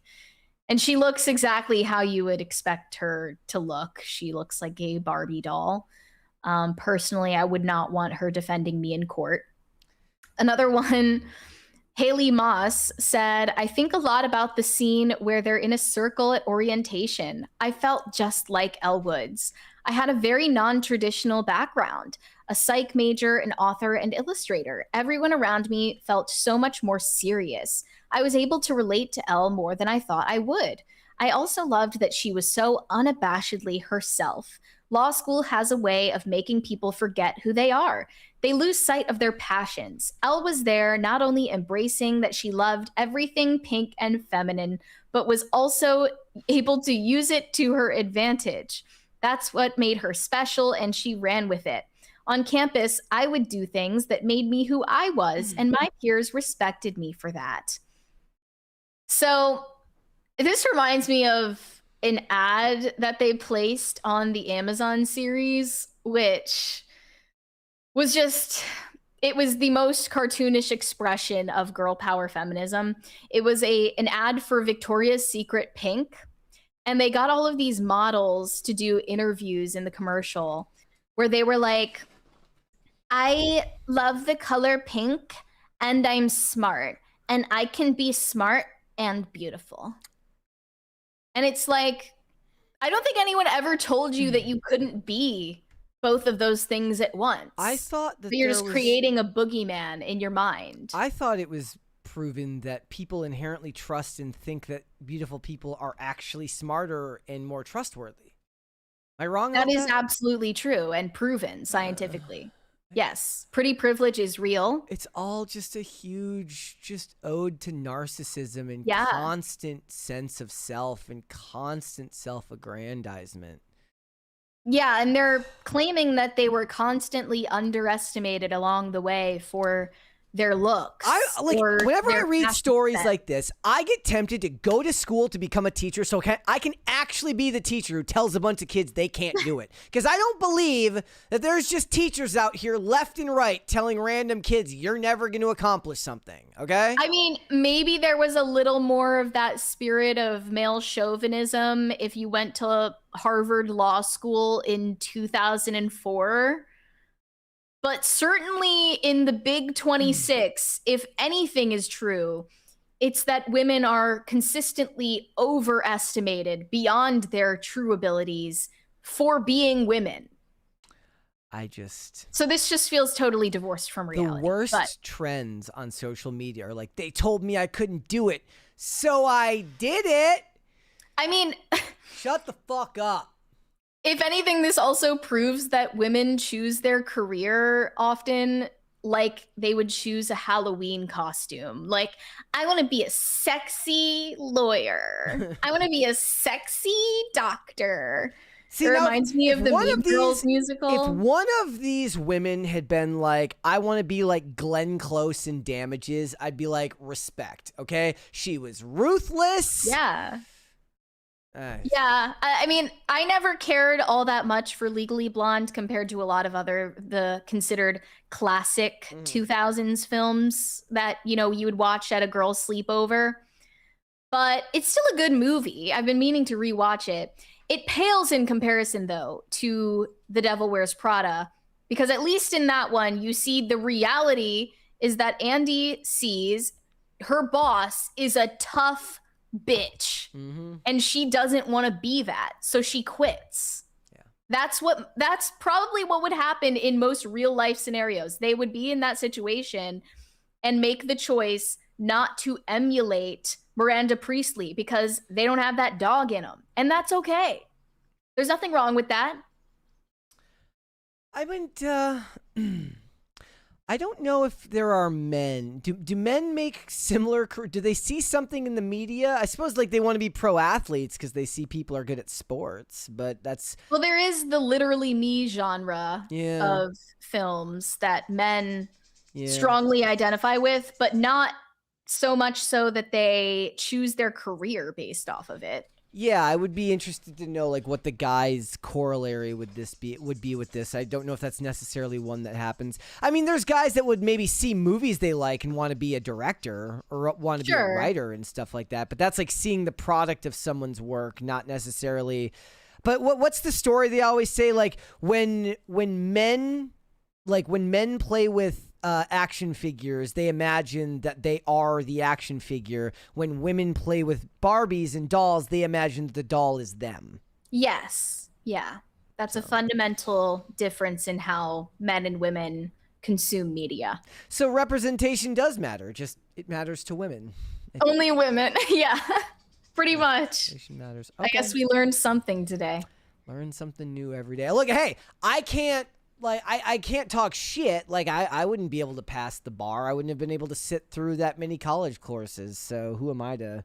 It just seems like so trivial and so like it feels like when you grow up in a country with as much wealth and quote unquote privilege as you do here in the US, you have to mythologize your own story and create a narrative that seems fit for a Netflix special. When in reality, that's not the life most people live. Yeah, I mean, if we're being honest, getting a degree is not actually that hard most of the time. But isn't that impressive enough without having to make it more than what it is? Without having to like fictionalize this narrative where you were constantly underestimated and held back. Like I'm going to start holding people back, okay? I'm going to start telling people they can't do it, okay? If you're in the chat right now, you're not going to accomplish anything. There you go. Look, now they can say that somebody said it to them. I'm a college dropout, and I dropped out of college because everyone underestimated me. Yeah, exactly. That's why it happened. And I always make the joke, I'm like, I always wanted to prove everybody wrong, but everybody thought I could do it. So it's like, no. Exactly. That really takes the drama out of it. Exactly. All right. Okay, let's read some super chats, which I just wanted to add one more thing. I am excited to see Lexi Minitree in some other future project because I do think she's a good actor. And she kind of reminds me of who is the girl that they were rumored to have play Rapunzel for a while? I don't know. She was also in Ghostbusters. In which Ghost? Like which one? Frozen Empire. Oh, the girl? Yeah. I forget her name. She's great too. Gosh, I keep forgetting her name. I don't know why. This just happened last week. What's her name? Oh, McKenna Grace. Is it McKenna Grace? Oh, yeah. So she kind of reminds me of McKenna Grace. We are living in a drought of conventionally attractive blonde actresses these days. So they're sort of making up for that deficit, I think. Yeah, they should have watched Supergirl. Supergirl proves that you can do anything in that movie. We got a 20 here. I don't know how long ago that was sent. Grofty said, "The march to another party for sanity, LOL." Thank you. I don't know what that means. Corey Anderson said, "Racism is a social construct." Well, I guess the more I thought about social constructs, it doesn't mean they're not real. I guess the more I think about it, right? I had Mike echo earlier, so I was like really distracted. Like when you coalesce around like a sports team that's in your area, you could make the argument that like there are people who live in the same place you do. Perhaps they have the same struggles that you do. They're under the boot of the same politician and police officers that you do. But if we're talking about the NFL, that's not true. I'm not talking about the players. I'm saying like the fans who support the team because it's their state, right? Not the players themselves. But it's like supporting someone based on the skin color. It's like my life is completely different from the life of a white guy in Argentina. We share very little in the way of commonality, right? Like it just feels like there should be more than that. There is certainly much more to one's identity than just their skin color, yes. But it doesn't mean that it's nothing. No. It's still meaningful, and it will stay that way because we're tribal. We just are. I still say that like it's kind of gay to let somebody fight your battles for you, especially on a soccer field. So you should do it yourself. Drummer. I am proud of the fact that my family has been in this country for centuries, and I'm proud of the countries from which they came. Okay. And that's related to my skin color, my ethnicity, how I look. Like that is inextricably linked. I get maybe this is why like identity politics was such a weird, as somebody who's still a pretty liberal guy, and I think most people would agree, especially people who watch this show. We were laughing yesterday because Mike was saying that he was like telling a friend he was going on the show with me. He's like, is that one of those like right-wing podcasts? He's like, oh God, no, I'm way farther right than Brett is. But the point is like when the left started embracing heavy identity politics, I was like, look, I'm Polish and Croatian, and none of that means anything to me because for the most part, it just wasn't something that we talked about growing up, other than my grandparents liking polka. And otherwise, I was an American, so it seemed weird to me that the idea of your skin color being a really, really important thing seemed odd.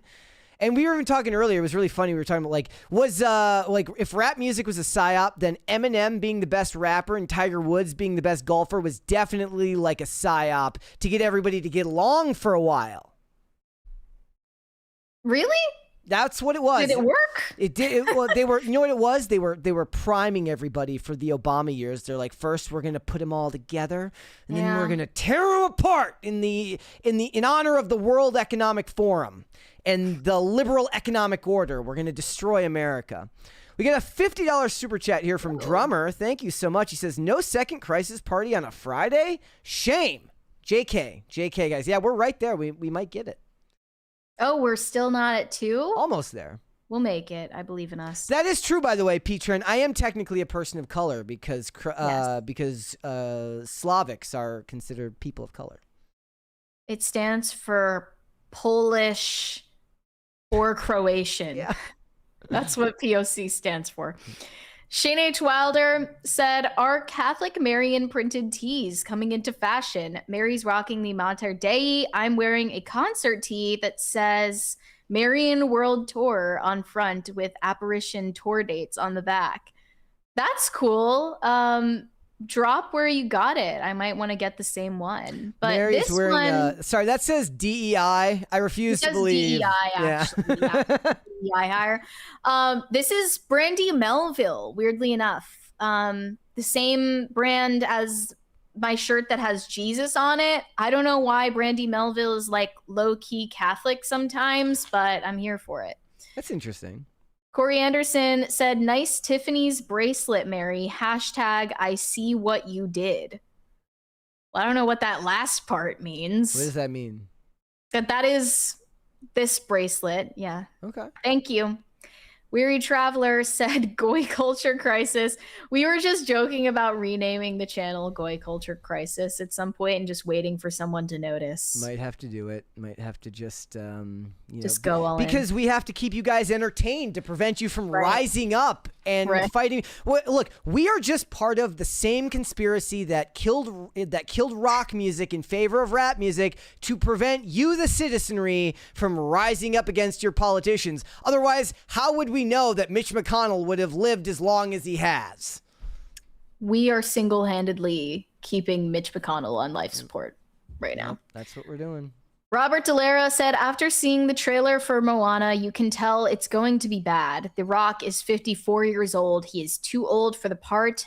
There was no need for a live-action version other than a cash grab. Wait, how old is Maui canonically? Canonically. I mean, it's hard to pinpoint an age, but he looks to be probably 20 or so years younger than The Rock. Okay. If I had to guess. They should have de-aged him. Yeah. Shane H. Wilder says, existentially mediocre was my emo core band in high school. I love that. That is a great band name. Quiet and Ari. Woden Shot says, read the $50 super chat now. I did read it. Yeah. Yes. We already read it. Quiet and Ari said, ironic that Gunn is stuck between a rock and a hard place, which is a saying derived from the Odyssey. Oh. Is it really? I had no idea. Wait, I wanna fact check you and see if that's actually where it comes from. Stuck between a rock and a hard place. It says that no, it says it originated in the 20th century. Oh, wait, no. It's a modern American idiom from older concepts in Greek mythology, such as Scylla and Charybdis. I don't know if I said either of those right. I love Skrillex. Here. Thank you, guys.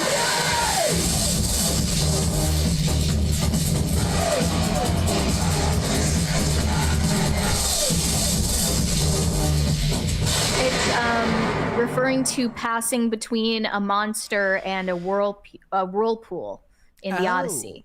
Okay. Learn something new every day. That's interesting. Well, I'm sure Christopher Nolan used a feminist version of it in the Odyssey. Boss N said, good thing about being pale is you look good sick. Thanks. I don't know why that's Y'all are creative. I don't know why that's so funny to me sometimes. Today. I'm not actually that sick. Yeah. Weirdly enough. Like I came down with like the beginning feeling, you know, when you notice that feeling in your throat and you're just like, damn it, the next week of my life is ruined. But then it didn't get any worse, but it also hasn't gone away yet. So I don't know what to do. Shane H. Wilder said, don't insult him because of his race. Insult him because he's French. There you go. Why not both? You know? There's just The more the merrier. Easy-E said, that pool dude has insane self-control. I couldn't clink an ice-cold drink more than twice before the Pavlovian reflex to drink kicks in. That's actually One sec, accurate. babe, this drink is getting warm. He did sip it eventually, didn't he? It's like that scene in Wayne's World when they all clink glasses and Garth goes like this, and then he drinks out of it, and that's just a hand cup. I thought that was about Tim for a second, and you were just calling him that pool dude. Yeah.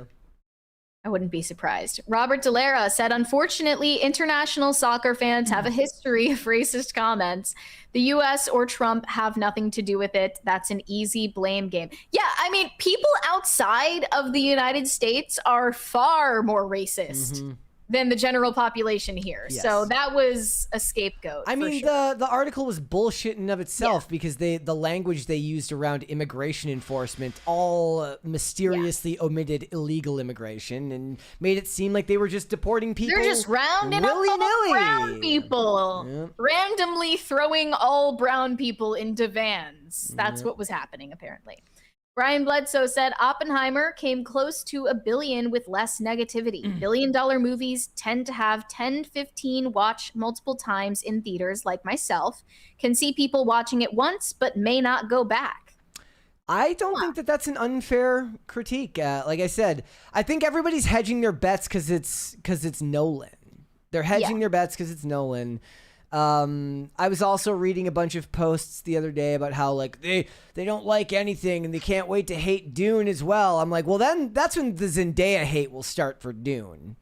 Once we get to Dune later this year. How did Tenet perform? It was during COVID, so it doesn't really track. Like it's hard to look. I love. It was only on streaming. It went to theaters, I believe, but it was like nobody went because it was still during COVID. Okay. Boston said it's officially White Boy Summer, just so you know. I was unaware. Thank you for informing me. I just thought that White Boy Summer happened in 2022 when Chet Hanks announced it. So Tenet opened to $20 million domestically, and it looks like it did $59 million domestically total and $306 million worldwide, which is pretty good. You know, it did shitty at the box office, but it came out literally in 2020. So what were you going to do?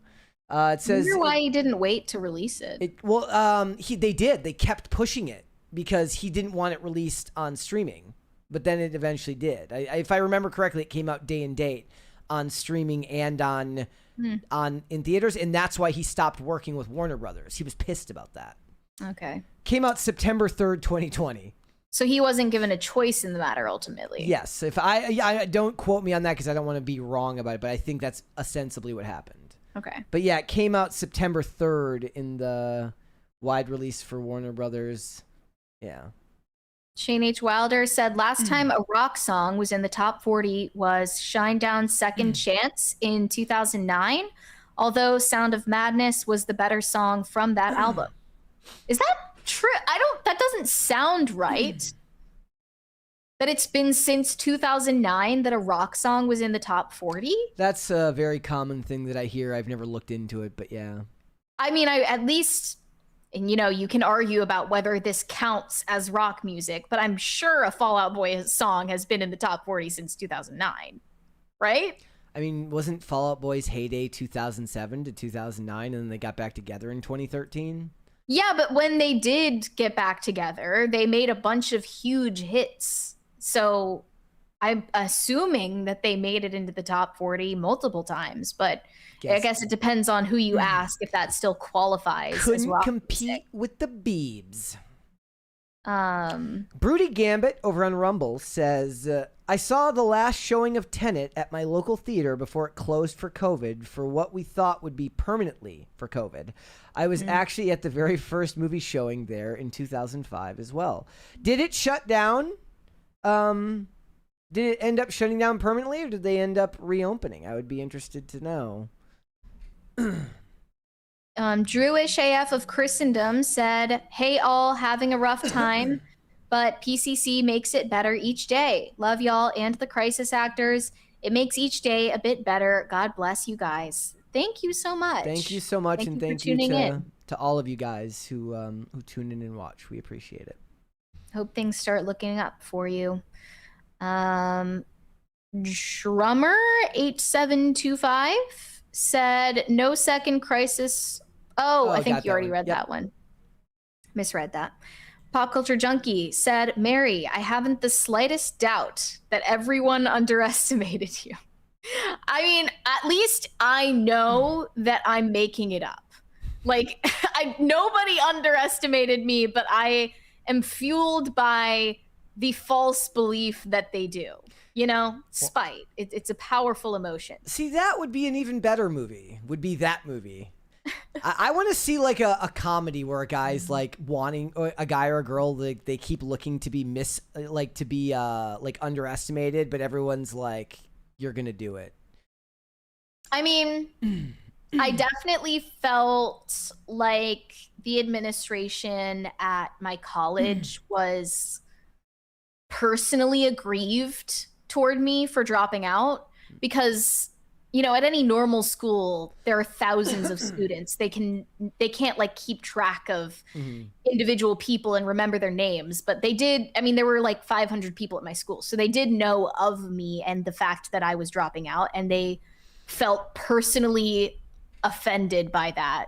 Yeah. Which I guess, you know, of course they run the school. They think that finishing school is the best thing. That makes sense, but it definitely felt a little bit more personal than I intended it to.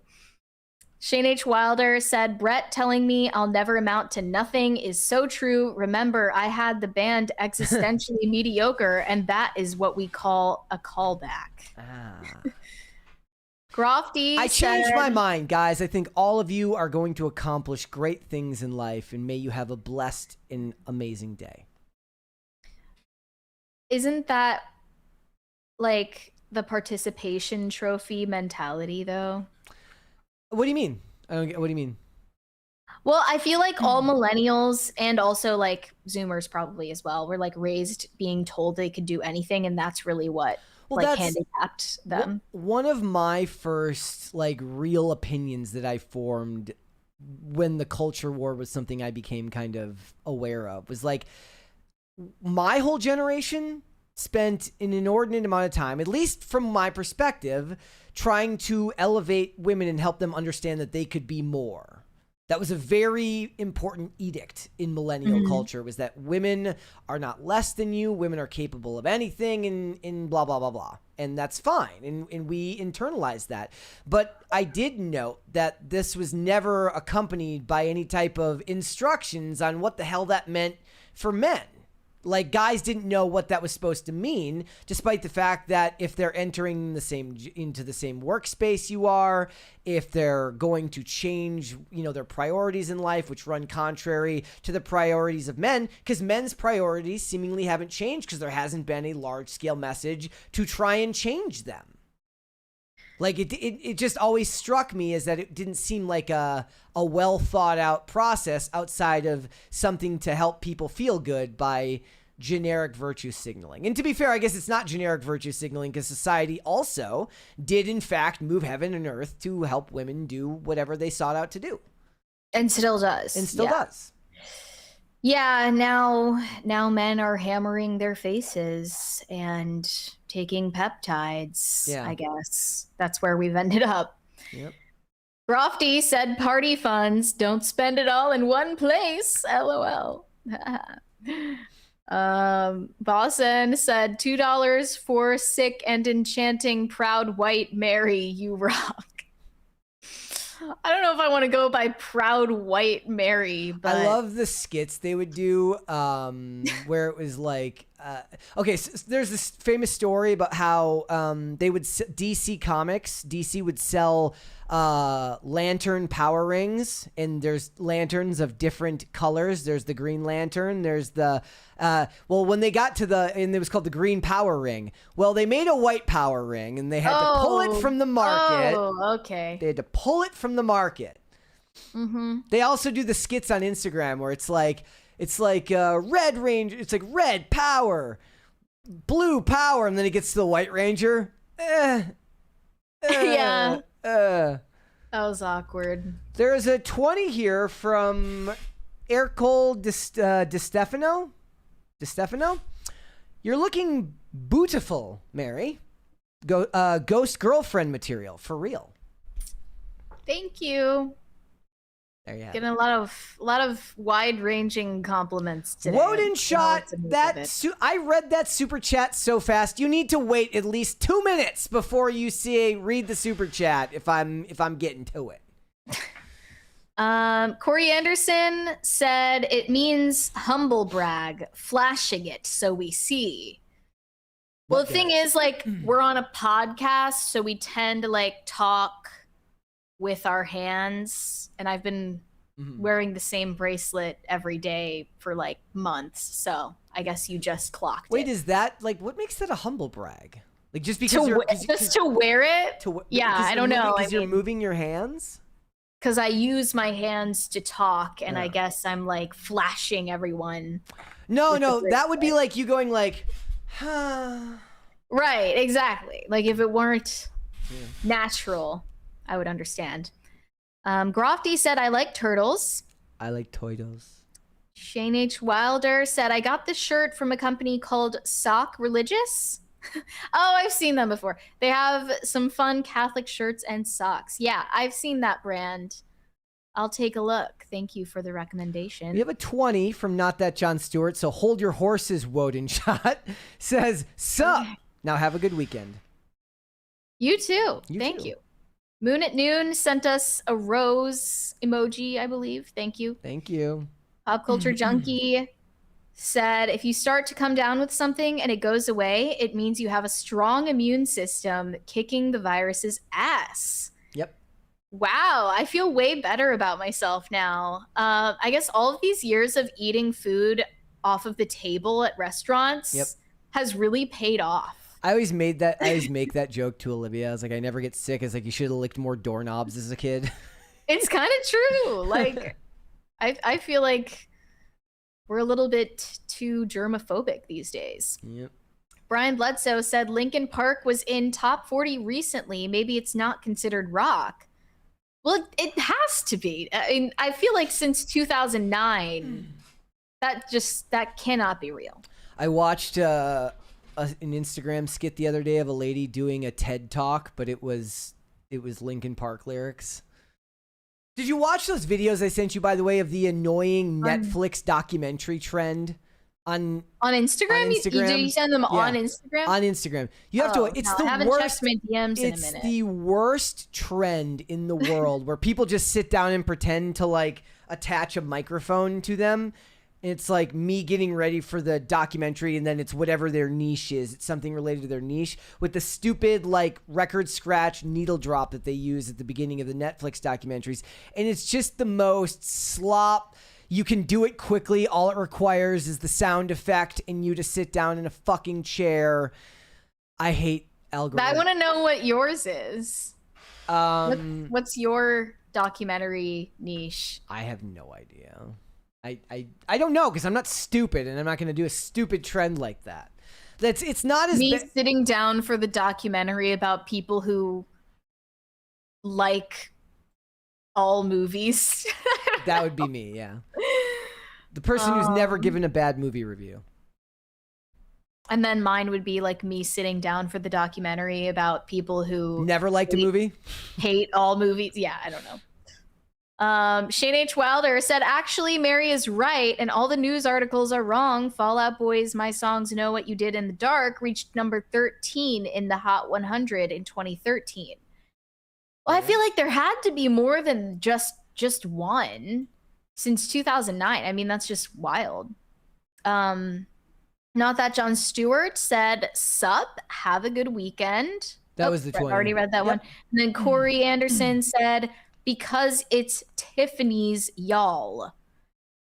I mean, yes, it is Tiffany's. That feel like it's only a flex to women because most men wouldn't know what that means. Most men don't. Yeah, most men don't know about that brand, you know, whatever. I don't really care. It's not like it's made of diamonds. It's just a normal charm bracelet. Eric in the chat says Jamie Kennedy seemed like he had fun last night for the bit before I went. Was he on IRL last night? He must have been on IRL last night. I remember people saying Jamie Kennedy. He played Randy in Scream 2. Or in all the Scream, in the first 2 Screams, and then he showed up as a cameo in Scream 3. But he's very. I haven't seen him, so I don't know. He's Jamie Kennedy's awesome. It's an interesting choice for a political podcast, though. He gets like into it now on his podcast. Because he's in California, and California sucks. Oh, I see. Carnell for 20 says there was no storage of people. There was no storage of people. Maybe he meant shortage. Shortage? There was no... I'm going to read it as he said it. There was no storage of people in September of 2020 who didn't care whether theaters were shuttered. More so were vehemently against opening them to go see a Nolan film during lockdowns. Tenet will forever have an asterisk next to its title. Yep. That's really crazy to think that people were that scared. They were at the time. I never was. I never was. It's really funny because it was like I would like dare cops to like kick me out of skate spots because they like wouldn't drive up next to me. I'd be like, "Hi." They've seen Contagion too many times. Yeah. I think like watching apocalyptic media brainwashed people into thinking that we were going to, you know, all die in a zombie apocalypse or something. Well, that, and a lot of people were just really excited. They're like, we're living through a once in a lifetime event, and nothing made a certain group of people, a certain type of person, feel better about how they could seem virtuous for staying home and doing nothing. Well, I definitely, in my own way, felt virtuous for like not wearing a mask when I was supposed to. Like I had that little spitefulness in me. I just think my instincts were in the right place. By mid-April, or no, mid-May or whatever, I think I remember by at least May, I was like, this is bullshit for sure. Like, I don't know, people are overreacting. That was my first, you know, conclusion after everything went down. Brian Bledsoe said Brett's Netflix documentary will be him sitting on a fence. Ooh. Get it? Because I don't have any opinions. Wait, that would actually be a really good twist on the documentary trend. Someone sitting on a fence, and then like I bet you there's down some for my interview in a documentary about lukewarm milk toast, and maybe sitters. there's some milk and some toast there. Yeah. That's I so love funny. that. I don't know how to pronounce this name, but Ercole De Stefano. I don't know if I said that right. Good looking out on the pronunciation of my complicated name, Brett. You pretty much got it. I think I said Urkel. Urkel? I'm really sorry. I didn't say that. I didn't say that. No. That's too fancy. I appreciate it. I hope I got it right. Here's the thing. That's one of those things that I will never, like, because people have gotten my last name wrong my whole life and it's never once bothered me, I will make fun of you for caring if somebody pronounces your name wrong. Well, I've never had to worry about that in my whole life. So, but I have had people forget my name and call me Marie, which I don't like. That would be annoying. Marie is, I'm sorry if you're Marie out there, if any of you are named Marie, but Mary is far superior. All right.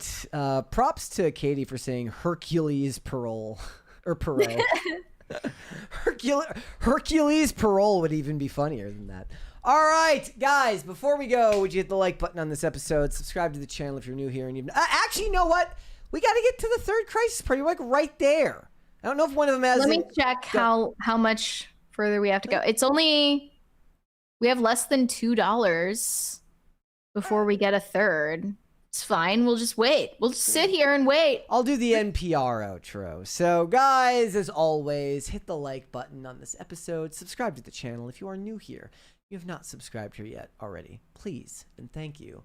Remember, share this episode out with everybody in your life that you both love and hate on social media. The more people that you share our show with, the faster channels like this can grow. So thank you so much for that. Mary, where can they find you? Not Marie.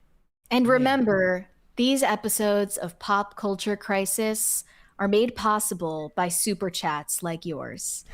You guys can send me validation on Instagram, that is Mary Archived, or you can send me hate on X, that is also Mary Archived, and help me get TikTok famous, that is also Mary Archived.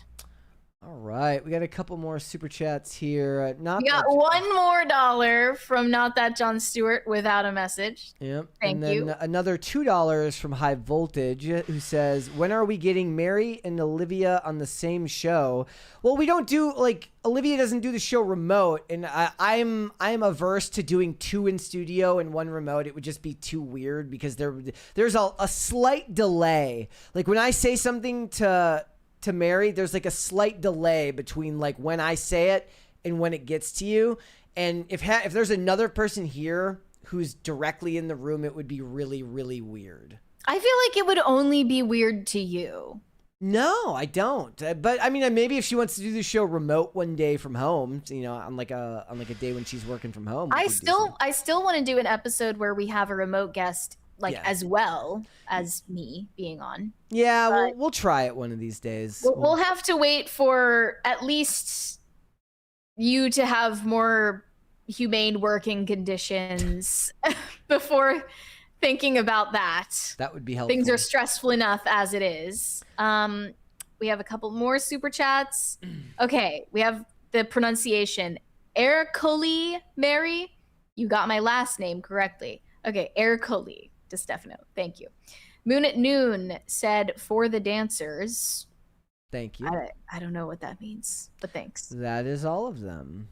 All right, guys, as always, if you want to follow me, Instagram and on X, at Brett Dasovic on both of those platforms. PCC is live Monday through Friday, 3 p.m. Eastern, noon Pacific, Amazon Music, Apple Podcasts, Pandora, and Spotify. If you would like to listen rather than just watch the show, you can also rate and review on Apple Podcasts and on Spotify, which is a fantastic way to help the show out. If you want to follow us on social media, we are on Twix at popculture_show, Facebook at Pop Culture Crisis, Instagram at Pop Culture Crisis Pod. One more here from Chief Corey Anderson, who says, I want the homie Kyler on. I think that would be really fun. There you go. We'll get it figured out here.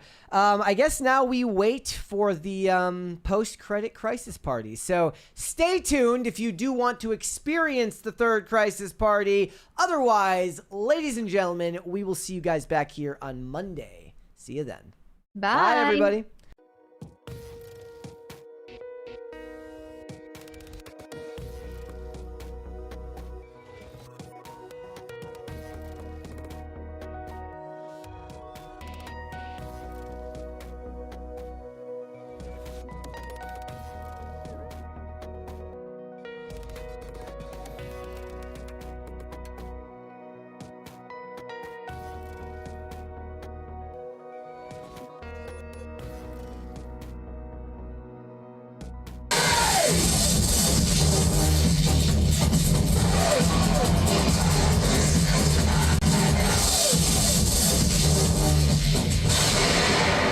Thank you guys. We'll see you on Monday.